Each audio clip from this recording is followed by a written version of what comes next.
some teaching positions. We've got a pot of $40 million that we can move at some point. We're not taking it away from anybody, but can move at some point as people retire and leave the system. That money gets freed up, and we can pay to incentivize good teachers to stay in the system, and good teachers to go get degrees in the areas that they're teaching. So right now, our superintendent said you could get a degree in underwater basket weaving and you get paid extra money. So he's joking, but you can be an attorney and you can be teaching math. That's a bad subject. It's a great subject, but you can be teaching English, where your law degree is valuable and great, but it might not help your teaching, and we're paying you for that. So you can get a degree in anything, and government has this. You guys should look at this.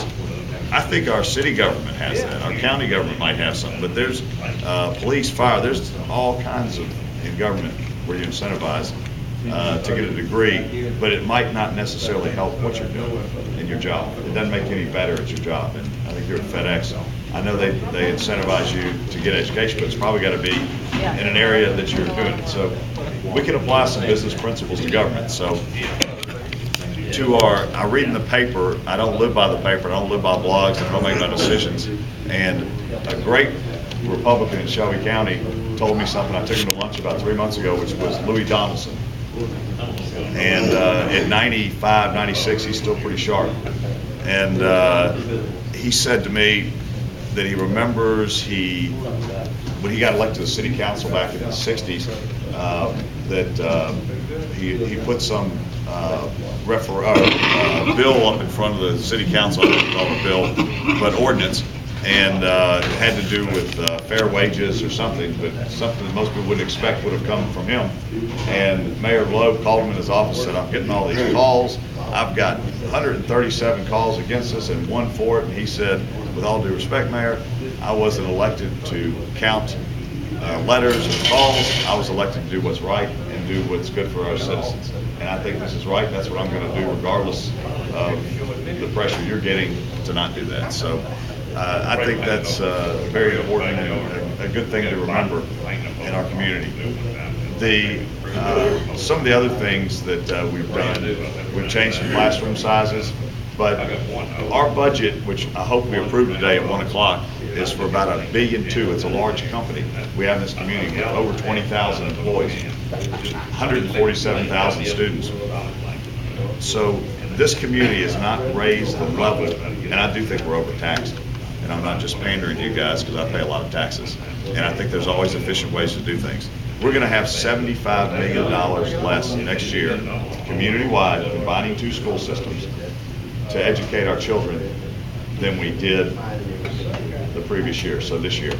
And that funding level has stayed the same, and now it's going down. We're going to lose a $57 million contribution from the city of Memphis.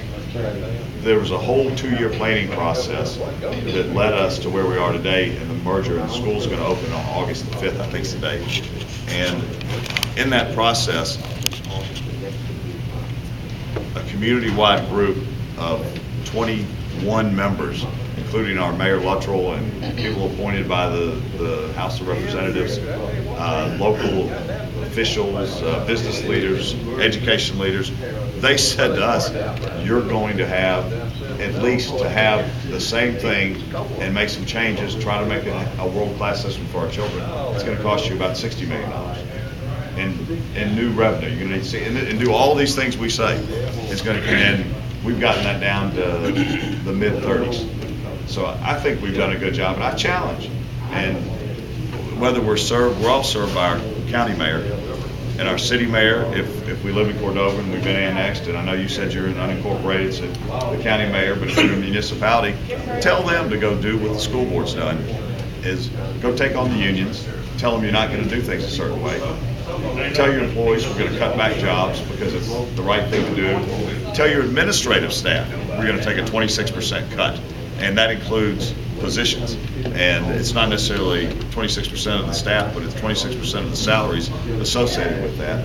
Go outsource something, take on the unions again by doing that, and then go say that we're doing a terrible job as a school board. We got handed a terrible job to do, which was take two school systems that don't want to be merged and because there was poor planning, there was lack of forethought, and now we're seeing the afterthought of it, and throw it all together, mix it all together, and say, y'all all go get along, and make this work for people that don't want to make it work, and then do it with less money. And we're going to complain about everything you do, and this goes to our elected officials, but we're not going to give you any more money to fix it. And we haven't complained, and we live with that. So that's the position we're in. I hope we approve our budget today.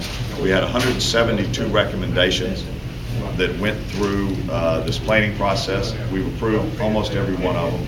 We modified them. We didn't take them as they came. We modified them. School closure was one of them. It just wasn't the right thing to do at this moment, and it didn't make sense. But we're overbuilding in this community. It's not out here in Cordova, which we probably need a new high school. Todd knows that. At some point, there was a new high school planned, but we're going to need some more facilities around the community, but it needs to be thoughtful. It doesn't need to be a process where someone says, oh, I want something in my neighborhood. It needs to be, here are the demographics, here are the children, and if you ever travel south, we built a new high school, elementary school that will open on Ridgeway, between Ridgeway and Winchester, between Mount Moriah and Winchester on Ridgeway, Bell Forest, which is going to open in August, because Oak Forest and Newberry and other schools around it are overcrowded. So we've got to look at those situations. I